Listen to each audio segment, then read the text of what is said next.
Você provavelmente conhece Santo Antônio. O santo casamenteiro, o padroeiro que nos ajuda a encontrar aquilo que perdemos. Suas imagens, com o menino Jesus nos braços e o lírio na mão, são familiares a milhões ao redor do mundo. Mas e se eu te dissesse que há muito mais por trás dessa figura tão amada? O que pouquíssimos sabem é que existe um segredo, um poder oculto, um dom extraordinário que não apenas impulsionou, mas foi a própria essência de todos os seus milagres e de sua influência. Não é mágica, nem apenas fé cega, mas algo profundamente humano e divinamente inspirado. Prepare-se! Neste vídeo, vamos desvendar esse enigma. Qual é o fio condutor que une a recuperação de objetos perdidos, os casamentos felizes e até mesmo a lendária pregação aos peixes? A resposta, meu amigo, está em um dom que poucos entendem. Fique conosco até o final, porque o que você vai descobrir mudará para sempre a sua percepção de Santo Antônio. Para desvendar o segredo que transformaria um jovem estudante em Santo Antônio, precisamos mergulhar nas suas origens, muito antes de ele ser reconhecido pelos seus milagres. Nosso protagonista nasceu como Fernando Martins de Bulhões, em uma Lisboa vibrante, no ano de 1195. Lisboa, naqueles tempos, era um fervilhante centro de cultura e comércio, um ponto estratégico no recém-formado Reino de Portugal, que ainda lutava para consolidar sua identidade. Fernão era filho de uma das mais nobres e influentes famílias da corte portuguesa, os Martins de Bulhões e Dona Maria Taveira. Sua posição social não apenas lhe garantia os melhores mestres e uma educação refinada, mas também o expunha aos dilemas e às responsabilidades da elite da época. Contudo, desde muito cedo, ficou claro que a ambição e as riquezas do mundo não seriam o seu principal motor. Aos 15 anos, impulsionado por uma profunda sede de conhecimento e uma inclinação ainda maior para a vida espiritual, Fernão tomou uma decisão crucial. Ingressou na Ordem dos Cônegos Regulares de Santo Agostinho, no Mosteiro de São Vicente, em sua cidade natal. Ali, ele começou a imersão nos estudos religiosos e na disciplina monástica. No entanto, a proximidade da família e as constantes visitas, embora bem intencionadas, se tornaram uma distração para sua busca por uma conexão mais profunda com Deus. A agitação de Lisboa não oferecia o recolhimento que sua alma ansiava.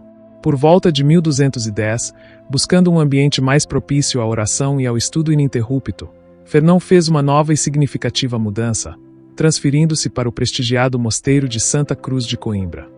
Este era um dos mais importantes centros intelectuais e espirituais de Portugal.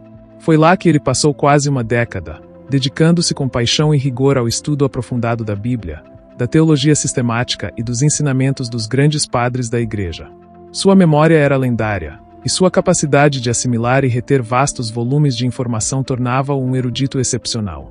Ele estava construindo uma base sólida de sabedoria e conhecimento, que seria crucial para o que viria a seguir, mas a vida de cônego agostiniano, com sua estrutura formal, e talvez certas acomodações, ainda não preenchia completamente a paixão ardente que, em breve, explodiria em seu coração. Algo grande estava prestes a acontecer, que mudaria não só a sua vida, mas a história da Igreja. Enquanto Fernão aprofundava seus estudos em Coimbra, eventos grandiosos e trágicos ocorriam no mundo, que reverberariam diretamente em sua vida. No distante Marrocos, 5 jovens frades franciscanos, Berardo, Pedro, Oto, Acúrcio e Adjuto, dedicavam-se a pregar o Evangelho. Em janeiro de 1220, por sua inabalável fé, foram brutalmente martirizados. Seus corpos, transportados de volta a Portugal, chegaram a Coimbra e foram recebidos com grande comoção. Fernão testemunhou de perto a chegada dessas relíquias sagradas. Ver os corpos daqueles irmãos, tão jovens e corajosos, que haviam dado a vida por Cristo, foi um choque profundo. Aquela imagem, a história de sua entrega total, tocou sua alma de uma forma que anos de estudo e vida monástica não haviam conseguido. Ele viu ali não apenas a fé, mas a ação radical, a doação completa que ele sentia faltar em sua própria vida. Foi nesse instante que Fernão teve uma iluminação, uma certeza inabalável. Queria seguir os passos daqueles mártires. Ele desejava uma vida de pobreza, simplicidade, oração e, acima de tudo, de pregação ativa do Evangelho, mesmo que isso custasse a própria vida. A vida tranquila de cônego agostiniano já não bastava. Ele queria o fogo, a paixão, a entrega total. Tomou, então, uma decisão radical. Abandonou os conegos de Santo Agostinho para se juntar à recém-fundada Ordem dos Frades Menores, os franciscanos, atraído pela radicalidade do carisma de São Francisco de Assis. E, como era costume para aqueles que iniciavam uma nova vida em Cristo, Fernão também adotou um novo nome. Ele se tornou Frei Antônio. Sua primeira missão como franciscano o levou a um pequeno e humilde eremitério em Monte Paolo, na Itália. Lá, ele viveu uma vida de extrema simplicidade, trabalhando na cozinha e realizando tarefas braçais, quase incógnito. Ninguém suspeitava que aquele frade silencioso e aparentemente comum, com seu vasto conhecimento, guardava um dom extraordinário, um segredo que estava prestes a ser revelado e a mudar o curso da história de muitos. Por quase um ano, Frei Antônio viveu uma vida de humildade e obediência no eremitério de Monte Paolo, na Itália. O jovem frade que havia estudado em Coimbra e absorvido tanto conhecimento, agora trabalhava em tarefas manuais, lavava pratos e servia seus irmãos. Seu vasto saber e seu dom para a oratória permaneciam ocultos, quase como um tesouro enterrado, conhecido apenas por Deus. Mas o destino, ou melhor, a divina providência, tinha outros planos. Em 1221, Antônio foi enviado para o capítulo geral dos franciscanos, na Porciúncula, em Assis.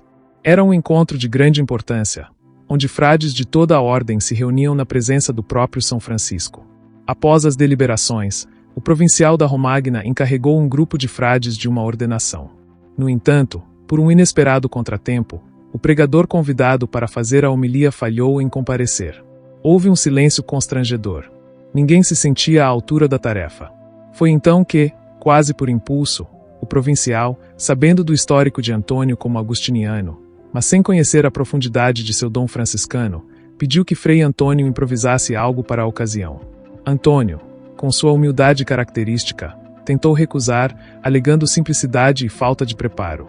Mas a obediência falou mais alto. Ao se levantar para falar, o que se seguiu foi algo que ninguém esperava. Aquele frade até então silencioso, começou a pregar. E não era uma pregação comum. Suas palavras eram um rio caudaloso de sabedoria teológica, um mar de conhecimento bíblico, acima de tudo, um fogo ardente de fervor espiritual. Ele falava com uma clareza, uma eloquência e uma paixão que cativaram a todos os presentes. Naquele momento, o segredo de Antônio foi revelado, sua extraordinária oratória, infundida de um poder divino. Sua voz não apenas transmitia palavras, mas parecia incendiar os corações, converter as almas e trazer à tona a mais profunda fé. São Francisco, presente naquele capítulo, compreendeu imediatamente o valor inestimável daquele domingo. Ele havia encontrado em Antônio o pregador que a ordem precisava. Francisco, então, designou Antônio para uma nova e crucial missão: a pregação e o ensino da teologia aos frades. Era a compreensão de que a maior arma de Antônio para a evangelização não era a espada, nem a força física, mas sim a palavra, transmitida com uma unção e um poder que eram, em si mesmos, um milagre. O que tornava a oratória de Santo Antônio tão singular, tão poderosa, que a própria Igreja a reconheceu como um dom divino. Não era mera eloquência, mas uma confluência de dons e virtudes que faziam de suas palavras um veículo de transformação. O segredo de sua pregação estava em várias características marcantes. Primeiramente, a clareza e a simplicidade. Antônio era um erudito de vasta cultura, mas não pregava para os intelectuais. Ele adaptava a mensagem complexa da teologia para o povo comum, para o camponês, para o comerciante. Sua linguagem era acessível, suas parábolas eram vívidas e seus exemplos, tirados do cotidiano, ressoavam na alma de todos. Ele sabia se fazer entender, eliminando barreiras entre a fé e a vida diária. Em segundo lugar, o fervor e a paixão. Quando Antônio falava, ele não recitava, ele vivia a palavra. Seus gestos, sua entonação e a luz em seus olhos transmitiam uma convicção tão profunda que era impossível não ser tocado. Ele era um homem em chamas pelo amor de Deus, e esse fogo incendiava os corações de seus ouvintes. Sua paixão era contagiante e movia montanhas de descrença. Sua sabedoria e conhecimento profundo eram a base. Graças aos anos de estudo em Coimbra, Antônio citava a Bíblia e os padres da Igreja de memória, com uma precisão e uma autoridade que calavam os mais céticos. Ele desmascarava as heresias da época com lógica impecável e refutava os argumentos dos poderosos com a força da verdade. Esse conhecimento profundo era a rocha sobre a qual sua fé e sua pregação eram edificadas. E, talvez o mais importante, o poder de persuasão e conversão. Antônio não buscava apenas informar, ele buscava transformar. Suas pregações tinham o poder de mover as pessoas ao arrependimento, à reconciliação e à mudança radical de vida. Ele era capaz de acalmar multidões furiosas, resolver disputas sangrentas entre facções e trazer a paz a cidades inteiras apenas com a força de sua palavra. Seu público chorava, se convertia, buscava a confissão, um verdadeiro milagre da alma. Além disso, Antônio possuía uma coragem inabalável. Ele não temia confrontar os tiranos, os avarentos e os poderosos que oprimiam os mais pobres. Suas denúncias contra a injustiça social e a usura eram ferozes, custasse o que custasse. Essa bravura, aliada à sua palavra, fazia dele uma voz profética que se levantava em defesa dos marginalizados. É essa extraordinária oratória, essa capacidade de comunicar a fé com inteligência, paixão e autoridade divina, que é o verdadeiro segredo por trás dos milagres de Santo Antônio. Ela era o catalisador, a chama que acendia a fé nos corações, tornando o impossível possível. Agora que compreendemos a essência da oratória de Santo Antônio, podemos olhar para seus milagres mais famosos sob uma nova luz. Eles não eram apenas atos isolados de poder, mas manifestações da fé que sua palavra e sua presença inspiravam, agindo em sintonia com a vontade divina. Pense no milagre dos peixes. Em Rimini, após ser ignorado e ridicularizado pelos hereges, Antônio foi à beira-mar e começou a pregar aos peixes, que, de acordo com a tradição, se aglomeraram para ouvi-lo. Muitos veem isso como um ato quase mágico. Mas o segredo aqui era a sua autoridade espiritual e a força de sua palavra, que confrontava a incredulidade humana. Ao pregar aos peixes, Antônio estava, na verdade, pregando aos homens. Era um sinal divino, provocado por sua fé inabalável e sua oratória potente, para despertar a fé nos corações dos descrentes, mostrando que até a criação irracional ouvia a voz de Deus através dele.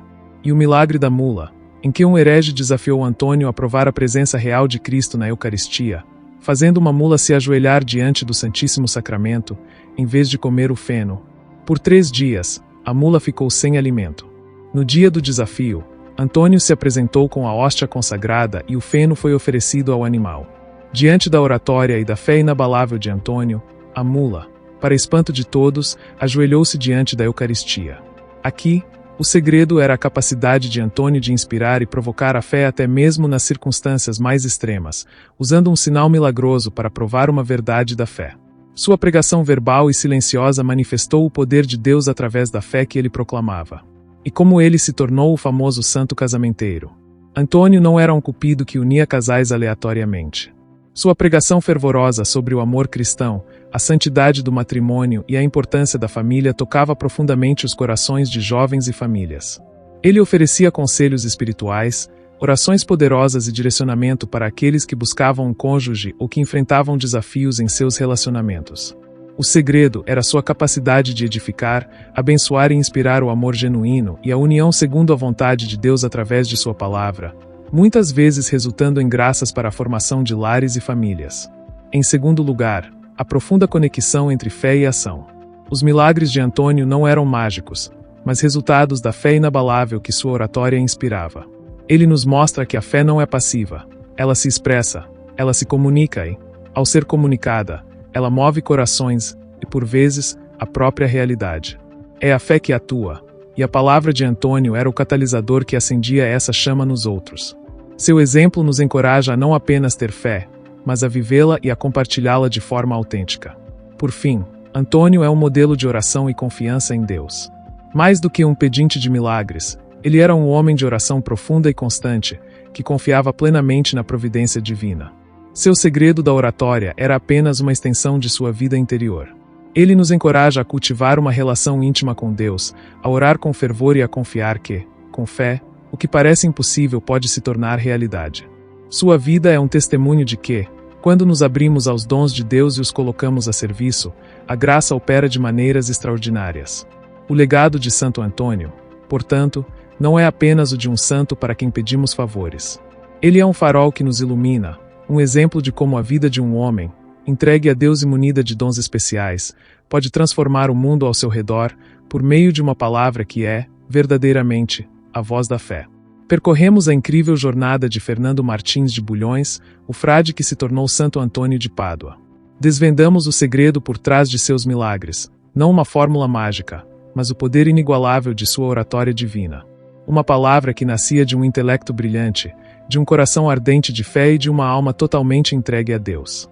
Essa oratória era o catalisador que acendia a fé nos corações, movia montanhas de descrença e permitia que a graça de Deus se manifestasse de maneiras extraordinárias. Sejam os peixes que o ouviam, a mula que se ajoelhava, os objetos que retornavam ou os casamentos abençoados, tudo era reflexo da fé profunda que sua palavra inspirava e da confiança em uma providência que jamais o abandonava. Santo Antônio nos lembra que o verdadeiro poder reside na nossa capacidade de comunicar a verdade com amor e paixão, de edificar com a fé e de confiar plenamente no poder de Deus em nossas vidas. E agora, queremos ouvir você. Depois de desvendar esse segredo, qual aspecto da vida ou dos milagres de Santo Antônio mais te impressionou? Deixe seu comentário abaixo. Sua opinião é muito importante para nós. Se você gostou de desvendar essa história fascinante e profunda, não se esqueça de curtir este vídeo, compartilhá-lo com seus amigos e familiares, e inscrever-se em nosso canal para mais histórias inspiradoras de santos católicos. E claro, ative o sininho para não perder nenhum de nossos próximos conteúdos. E já temos uma pista para o nosso próximo encontro. Vamos mergulhar na história de outro grande intercessor, conhecido por sua ajuda nas causas desesperadoras e impossíveis. Prepare-se para conhecer a vida e os milagres de São Judas Tadeu.